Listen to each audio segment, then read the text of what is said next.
Bonjour et bienvenue à Planète, l'émission des étudiants en journalisme international de l'Université Laval. Je suis Nicolas Pelletier et je vous invite à m'accompagner tout au long de cette émission.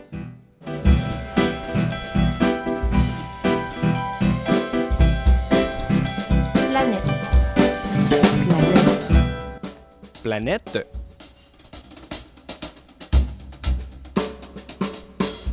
Aujourd'hui à l'émission, un vent de changement en Chine, Pékin annonce de vastes réformes économiques et sociales. Sur le plan social, les Chinois ne peuvent plus accepter des petits salaires, des petits bien-être social afin d'avoir une croissance forte pour l'État. Donc les petits gens revendiquent leur part. Quand art rime avec espoir, l'art haïtien devient une véritable thérapie pour les habitants de la perle des Antilles. Elle a cette capacité de créer un langage à travers ses expériences et sa vie pour dire certaines choses. En République démocratique du Congo, le conflit armé force les populations à s'enfuir et à se réfugier dans des camps de déplacés surpeuplés. Mais d'abord, coup d'œil sur la Russie et ses Jeux olympiques, qui font parler de tout, sauf de sport. Bienvenue à Planète.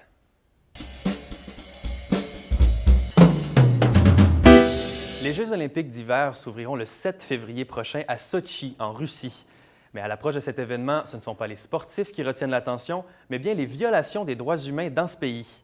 Margot Cassader-Aïsobéry, vous vous êtes intéressée aux polémiques qui entourent la tenue de cet événement. La Russie est accusée de bafouer un nombre majeur de droits fondamentaux, comme la liberté d'expression et de réunion. Mais ce qui a surtout fait polémique ces derniers temps, c'est l'adoption d'une loi qui criminalise toute démonstration publique de l'homosexualité. À l'approche de ces Jeux d'hiver, certaines voix se sont même élevées pour appeler au boycott de cet événement sportif. On écoute votre reportage. Sotchi.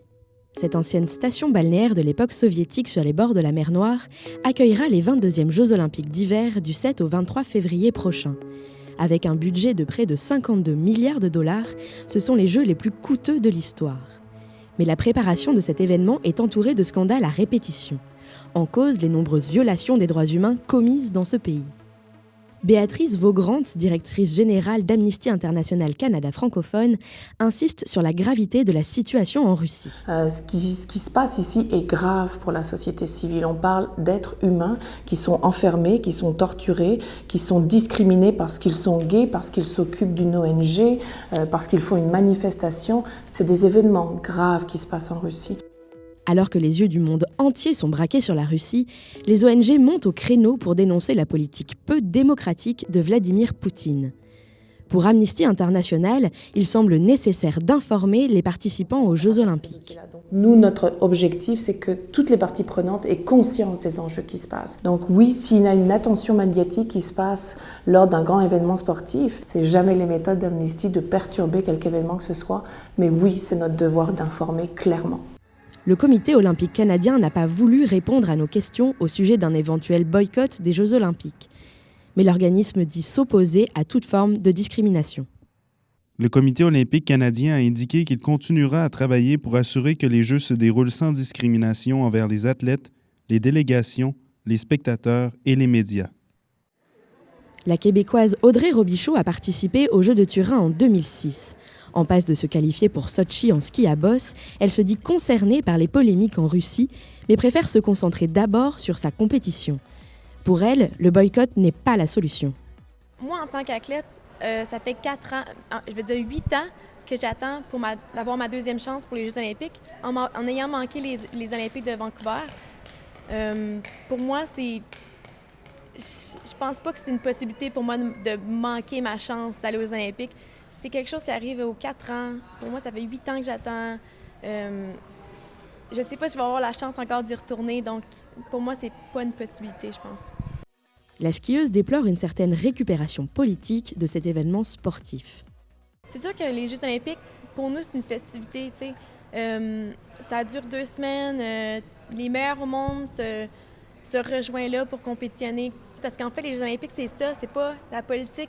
C'est le sport, c'est le rassemblement de tout le monde, c'est le moment de l'athlète.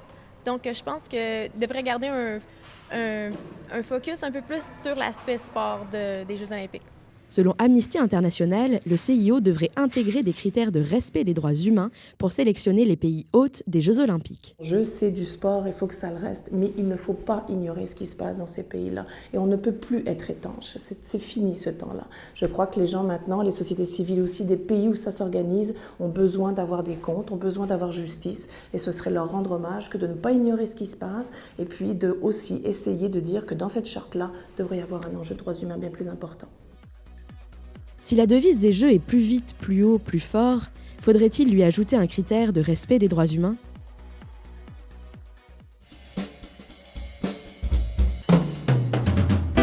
La Chine, deuxième économie mondiale, vient d'annoncer des réformes sur son territoire. Myriam Laplante-El-Haïli, de quoi s'agit-il exactement? Les réformes sont essentiellement économiques et sociales. Elles visent par exemple à libéraliser l'économie chinoise, à modifier la politique de l'enfant unique en vigueur depuis 1979 et abolir les camps de travail. Et est-ce qu'on peut s'attendre à un réel impact de ces réformes-là? Oui, elles auront un impact assuré pour la population chinoise, mais également pour la communauté internationale. Les analystes économiques ne s'attendaient pas à ce qu'elles soient si vastes et détaillées, mais ils restent sceptiques quant à leur mise en application. Allons voir ce que vous avez préparé. Lundi 18 novembre, la bourse de Shanghai termine en hausse. Les investisseurs réagissent vivement après l'annonce par le Parti chinois de réformes économiques significatives pour les entreprises privées. Les dirigeants chinois se sont réunis lors du 3e plénum du Parti communiste pour inscrire la Chine dans un nouveau cycle de développement. Une série de mesures est envisagée, 2 d'entre elles prennent une dimension historique, l'assouplissement de la politique de l'enfant unique et l'ouverture de certains secteurs aux groupes privés et étrangers. Comme l'explique Chen Zheng, l'ouverture de la Chine est nécessaire à son développement. Avec cette réforme, l'État aurait moins d'emprise sur les entreprises privées. Ma mère elle gère entreprise privée. Donc, si tu veux quelques papiers pour grandir, et toujours prendre beaucoup de temps pour le faire. Appeler cette personne, aller à notre bureau, des choses comme ça. Donc, je pense maintenant ou dans le futur, ça va être moins compliqué pour les gens comme ma mère ou petits business personnes.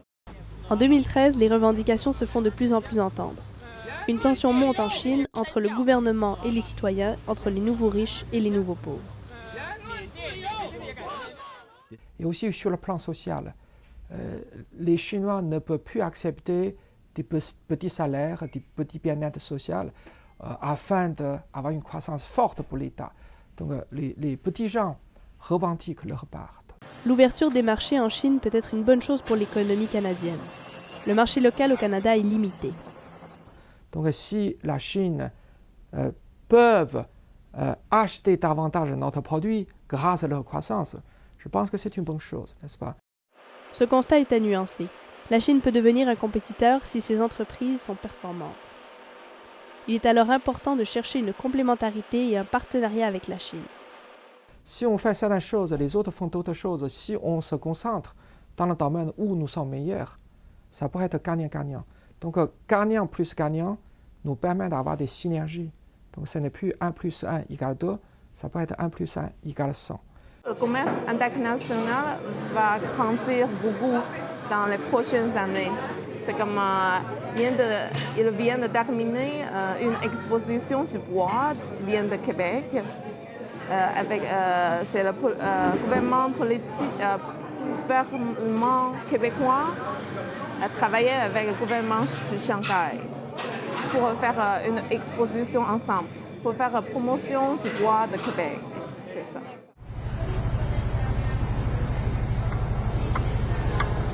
Plusieurs entreprises québécoises font affaire en Chine. Nous avons tenté d'en contacter quelques-unes. Ces dernières ont répondu qu'il était prématuré de commenter les réformes annoncées. Il faudra attendre de les voir mises en application.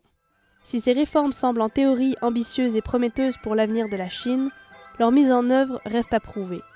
Cela prend du temps. D'autant plus qu'elles seront confrontées à de fortes résistances au sein du parti. Le pays a besoin de ces réformes pour atteindre le statut de pays développé, depuis longtemps convoité.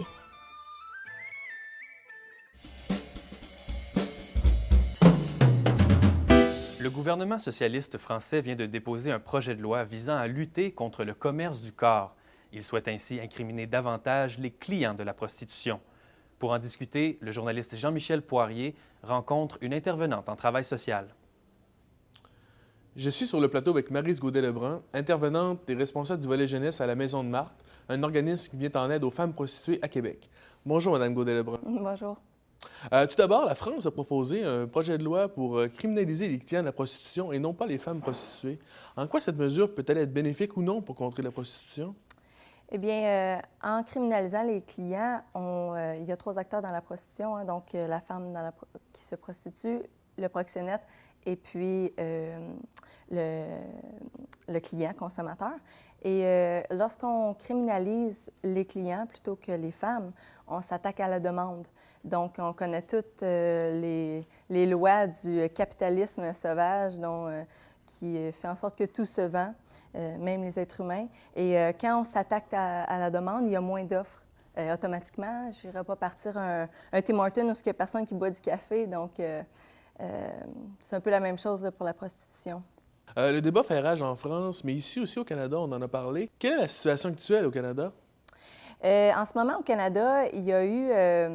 notre loi est un petit peu, je dirais, hypocrite dans le sens que la prostitution est légale, mais tout ce qui l'entoure est illégal. Ce qui fait en sorte que, dans le fond, pour être capable de faire de la prostitution, il faut entraver à une de ces lois.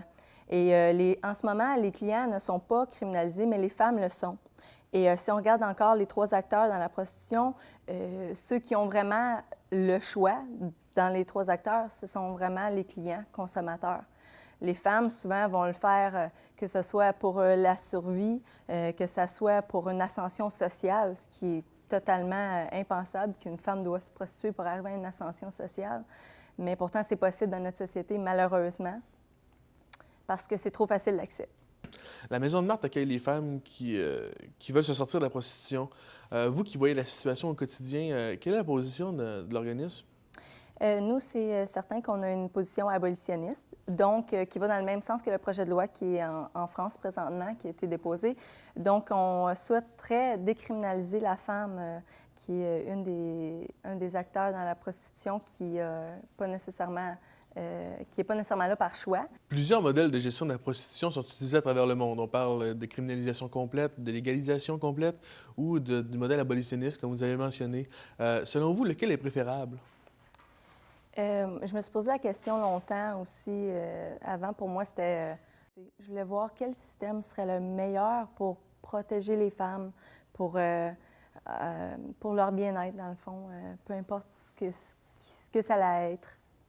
Et puis, je me suis rendu compte, en faisant beaucoup de recherches, hein, c'est important de faire des recherches, puis en analysant les pays qui avaient décriminalisé, d'autres qui avaient aboli et tout ça, que un pays, si on prend la ville d'Amsterdam, par exemple, qui est très connue pour ses bordels et tout, il y a eu une grande augmentation du trafic humain, où 92 des femmes vivent sous l'emprise de proxénètes, donc ne sont même pas autonomes ou vivent de la violence.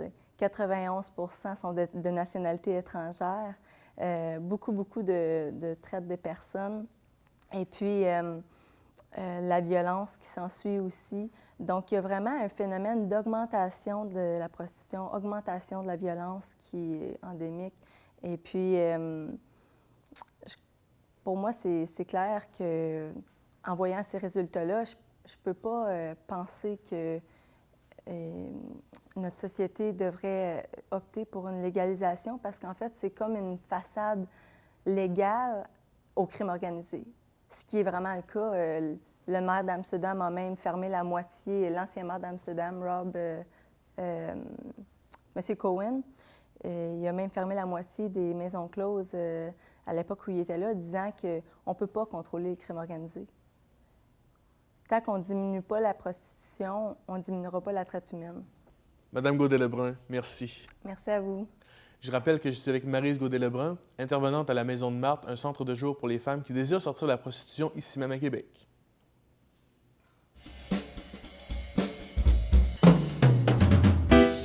Le nombre d'enfants en surpoids dans le monde a doublé en 5 ans, si bien qu'on parle d'une véritable épidémie de l'obésité. Les causes sont la génétique, les habitudes de vie ou encore l'éducation. Mais comment savoir qui est le véritable coupable? Notre journaliste, Charline Pierre, s'est penchée sur la question. Dans le monde, près d'1,5 milliard d'adultes sont en surpoids et plus de 500 millions sont obèses. Chaque année, près de 3 millions de personnes décèdent des suites de l'obésité. Ce phénomène se répand de façon inquiétante chez des enfants de plus en plus jeunes. Ça a la tendance à commencer de plus en plus tôt. Puis surtout, ce qu'il faut comprendre, c'est que les impacts sur la santé apparaissent aussi beaucoup plus tôt qu'avant. C'est pas rare qu'il y ait des enfants 12 ou 13 ans qui ont des problèmes de cholestérol ou de diabète. Puis si on regarde au niveau de l'espérance de vie, c'est ça, les enfants d'aujourd'hui ont une espérance de vie qui est moins élevée que les générations d'avant. Le chercheur en biologie Frédéric Picard est spécialiste du développement des cellules graisseuses. Il explique que le corps humain n'a pas eu le temps de s'adapter aux spectaculaires changements de mode de vie survenus ces dernières décennies. C'est juste dans les 50, 60 dernières années qu'il y a eu une surabondance de nourriture comme ça. Avant, l'humain devait chercher beaucoup sa nourriture et vivait des périodes de famine intense. Donc, il y a des gènes qui ont été sélectionnés dans l'évolution pour faire en sorte que l'énergie soit gardée le plus facilement possible. C'est-à-dire que tous les gènes qui favorisaient l'entreposage, l'accumulation de l'énergie sous forme de graisse habituellement, d'avoir ces gènes, bien maintenant, c'est négatif, mais avant, c'était plutôt positif parce que ça nous permettait de survivre plus longtemps. Genes don't change in 100 years. Genes change in thousands of years. Le docteur péruvien Enrique Jacobi est conseiller auprès de la division panaméricaine de l'OMS à Washington. Il dénonce la vente libre de produits universellement reconnus comme toxiques. Obesity is basically a result of the invasion of snacks. This is not a medical problem. This is a commercial battle. This is a commercial battle against a product, a line of products that are clearly unhealthy. There is no debate that they are unhealthy. They are unhealthy. Anyone can have access to this type of products, but they are extremely toxic. La génétique est aussi influencée par l'environnement. Alors, une personne qui est déjà sujette à avoir un surplus de poids et qui a des mauvaises habitudes de vie en plus, bien ça facilite pas au niveau de la prise en charge du problème. Dans le cas des enfants, la responsabilité parentale demeure taboue. En Australie, 2 enfants obèses avaient été retirés à leurs parents l'an passé pour négligence. Si l'obésité possède un caractère héréditaire, l'ADN n'est jamais le seul coupable. Well, the big issue with children is that we adults are failing at protecting them. Quand on voit qu'il y a des problèmes d'obésité, surtout chez les jeunes enfants, c'est de consulter le plus vite possible et pas penser que ça va passer quand ils grandiront. Là. Il n'y a pas le déclic de consulter. Puis souvent, il y a de la gêne aussi. Parce que quand on parle des enfants, ça implique aussi les parents puis leurs habitudes, leur comportement face à la nourriture. That's the convenience of a snack. You do this with a snack. You do this, adentro. Good. You eat it immediately. But what do you do with a celery? What do you do with a pork? What do you do with a fish? You need to cook, so you need to spend some time in the cook. If you remove junk food, bingo. Les responsabilités sont donc partagées. C'est la transition immédiate d'une société de pénurie à une société d'abondance qui a rendu le corps humain inadapté à son environnement. L'obésité est donc principalement causée par les habitudes de vie. Mais Charline Pierre, existe-t-il des solutions concrètes pour prévenir l'obésité? Oui, l'une d'entre elles est d'interdire la vente de malbouffe aux enfants dans les cafétérias. Une autre serait de taxer les boissons sucrées. Le Mexique, par exemple, qui est l'un des pays les plus touchés, vient d'adopter cette mesure. Alors, cette méthode a déjà fait ses preuves puisqu'une récente étude révèle qu'en Grande-Bretagne, une augmentation des taxes de 20% a permis une diminution de 180 000 obèses. En France, la taxe soda existe depuis le 1er janvier 2012 et la question est actuellement discutée au Québec. Merci pour cet éclairage, Charline Pierre. Merci, Nicolas.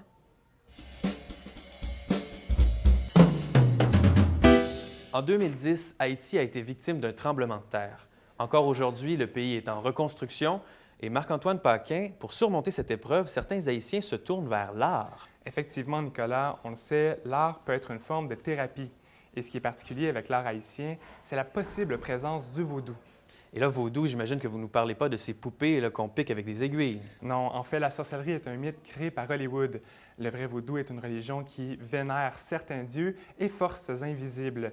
Ces croyances sont très importantes pour certains artistes haïtiens. C'est ce qu'on a découvert à l'exposition Haïti in Extremis au Musée de la civilisation de Québec. On vous suit. Le tremblement de terre du 12 janvier 2010 en Haïti a fait 250 000 morts. Ce désastre, tout comme les précédents, ont marqué les Haïtiens et inspiré leur art. C'est dans ces tragédies que les artistes puisent leur créativité et s'épanouissent. L'exposition Haïti in extremis, présentée au Musée de la civilisation de Québec, montre comment la mort et la vie transcendent le quotidien des artistes. Sculpture, perlage, peinture, tout y est. On cherche à démontrer qu'en dépit des catastrophes naturelles qui se succèdent en Haïti, en dépit des difficultés économiques, politiques, il y a un geste créatif très original. On y voit un cercueil orné d'un squelette et flanqué d'une tête et de bras de poupée. On y trouve aussi des représentations du clan des Guédés, divinités mythiques vaudou illustrées par des squelettes qui représentent la sexualité, l'espoir et la régénération. Ces Guédés, on les retrouve également au sein de ces sculptures de métal, empreintes d'ironie et d'humour. Pour un œil non averti, l'art haïtien pourrait paraître morbide et macabre, mais selon l'artiste Manuel Mathieu, la morbidité reflète une certaine finesse. Il y a une morbidité, mais il y a une sorte d'intelligence en arrière de cette morbidité-là. Parce que on peut parler de morbidité, mais avoir cette finesse d'esprit-là, c'est ça, selon moi, qui fait la différence entre quelqu'un qui s'amuse et quelqu'un qui a quelque chose à dire, ou du moins qui a une âme créative. Mais elle a cette capacité de créer un langage à travers ses expériences et sa vie pour dire certaines choses. Loin des interprétations occidentales de la mort et de la maladie, l'art haïtien redonne vie à ce qui s'est éteint. C'est notamment le travail des artistes de la Grand-Rue ou artistes résistants qui souhaitent donner une deuxième vie à la matière.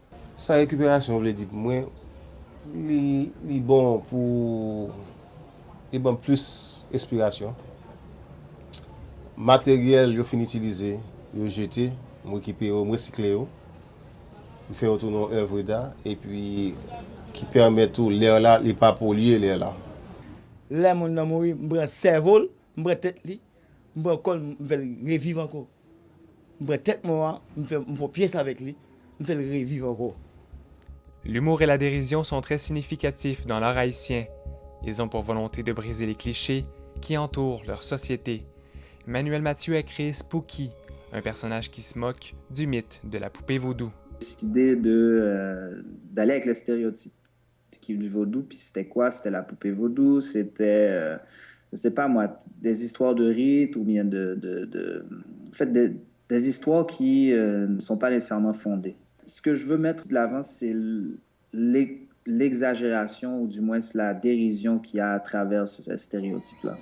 Le vaudou a une influence certaine sur les artistes haïtiens du 21e siècle, pratiquants ou non. Originaire du Bénin et du Togo, c'est une religion qui vénère certains dieux et forces invisibles, les Guédés. L'art haïtien célèbre donc la mort autant qu'il célèbre la vie.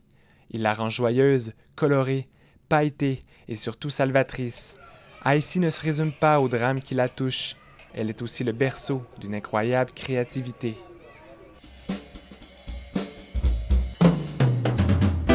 Des dizaines de groupes armés occupent l'est de la République démocratique du Congo depuis une trentaine d'années. L'insécurité et les conflits forcent de larges mouvements migratoires à l'intérieur même du pays. Daphné Lemelin, vous vous êtes rendu l'été dernier au Nord Kivu, une région fortement touchée par ces conflits, et vous avez pu y visiter des camps de déplacés. Qu'est-ce que vous y avez vu? En fait, j'y ai vu des milliers de Congolais qui sont en exil dans leur propre pays, qui s'entassent dans des camps aux conditions sanitaires assez précaires. Par exemple, à Mugunga 3, le camp que vous allez voir dans le reportage, les déplacés reçoivent en moyenne 6 kg de nourriture par personne par mois. C'est l'équivalent d'environ 200 grammes par personne par jour, ce qui est très minime. Et ces camps que vous avez visités, ils accueillent combien de déplacés? J'ai pu en visiter 3 et ça oscillait entre 5 000 et 15 000 personnes. À Mugunga 3, le camp accueillait plus de 13 000 personnes, mais à la base, le camp avait une capacité d'accueil de seulement 2 000. Donc l'espace, surtout privé, est vraiment une denrée rare dans les camps. On découvre ça avec vous.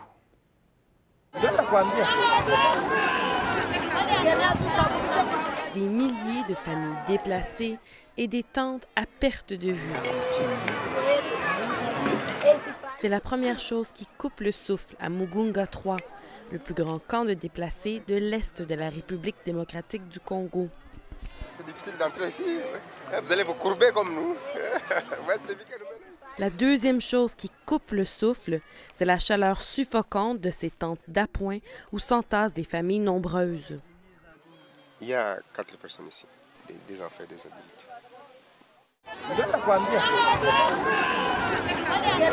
Les familles que j'y ai rencontrées y vivaient depuis 6 mois, d'autres 5 ans.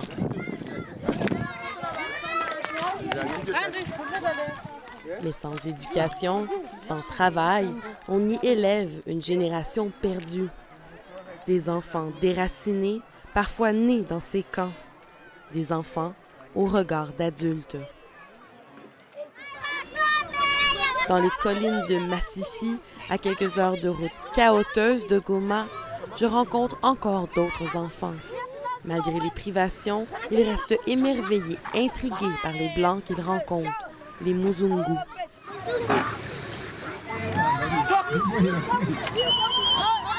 Après 2 jours entiers à sillonner des camps de déplacés, la guerre dévoile un autre visage. Le Congo, c'est aussi des milliers de rires d'enfants.